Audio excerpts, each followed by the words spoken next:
कि जैसे एस्ट्रोलॉजी में हम ग्रहों की दशा देखते हैं, लेकिन अगर हम थोड़ा एस्ट्रोनॉमी के पॉइंट ऑफ व्यू से आए तो स्पेस में कई सारी चीज़ें होती हैं। जैसे हमारे पास प्लैनेट्स होते हैं, मून्स होते हैं, स्टार्स, एस्टेरॉइड, कॉमेट्स। हम वैदिक एस्ट्रोलॉजी में क्या कंसिडर करते हैं और क्यों कंसिडर करते हैं? हम वैदिक एस्ट्रोलॉजी के अंदर जैसे कॉमेट्स एस्टेरॉइड करते हैं? नहीं करते। कॉमेट नहीं करते क्योंकि ऐसा विजिबल इफेक्ट मनुष्य की लाइफ पे नहीं पड़ता। ओके।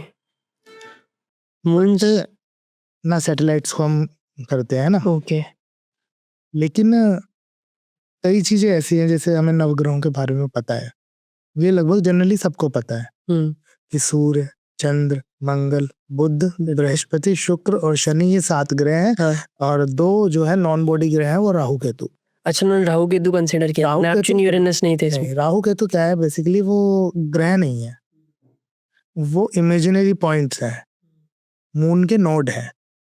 अर्थ का ऑर्बिट और मून का ऑर्बिट जब आपस में इंटरक्रॉस करता है, जहाँ पे जैसे हम कंपास से बनाते हैं ना कि एक ऑर्बिट बनाया उसमें दूसरा ऑर्बिट बनाया, तो जो इंटरक्रॉस हो रहा है जहाँ पे, वो जो नोड्स हैं, एक साउथ नोड है, एक नॉर्थ नोड है।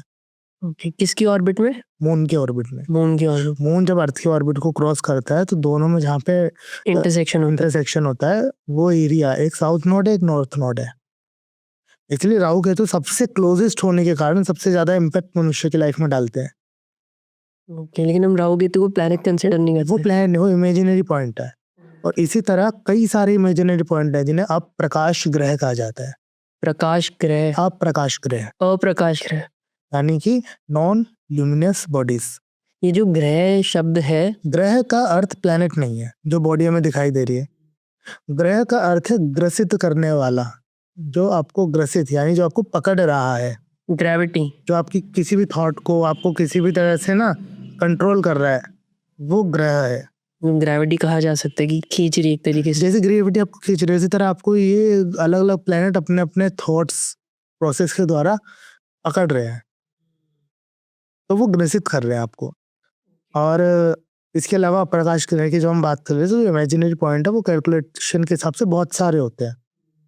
जैसे सन से और उसके लैंगिट्यूड से कैलकुलेशन करके कई सारी ऐसी गुलिका है, मांदी है और धूम है, इंद्रचाप है, इनकी कैलकुलेशंस की जाती है कि ये कब कहाँ फॉल कर रहे हैं।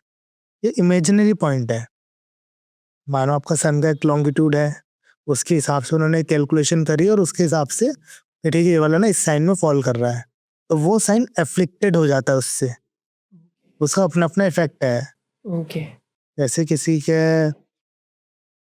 लग्न लॉर्ड के साथ धूम कनेक्टेड हो जाए तो उसे वो मेंटल डिजीज की तरफ ले जाता है। लग्न क्या होता है? लग्न जो कुंडली का पहला घर है। ओके।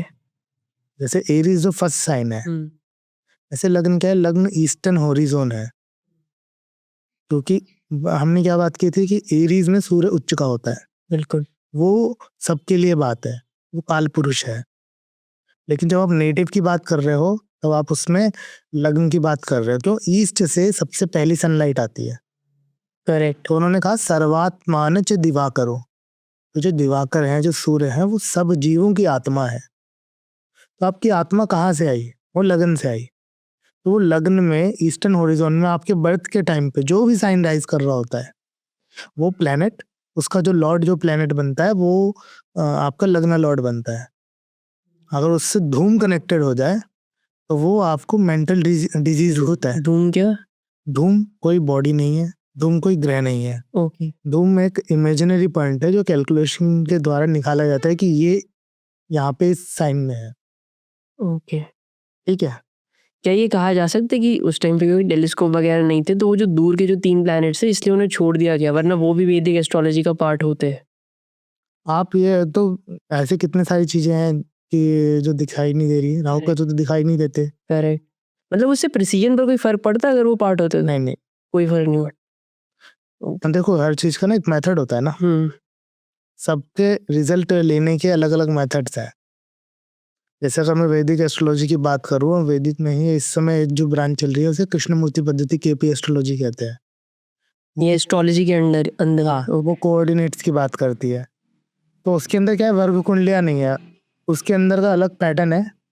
बट वैदिक एस्ट्रोलॉजी के अंदर जो हम पराशरी ज्योतिष की बात करते हैं उसका सारा की फैक्टर वर्ग कुंडलियां है, तो दोनों का मेथड अलग है रिजल्ट तक पहुंचने का, ओके। बट रिजल्ट एक ही आ रहा है लगभग, है ना। आपका हर एक सपोर्ट मुझे ले जाता है हर वीडियो में एक नई ऊंचाई पर। ऐसे ही अपना सपोर्ट बनाए रखें, चैनल को एक्सप्लोर करते रहें और वीडियोस देखते रहें।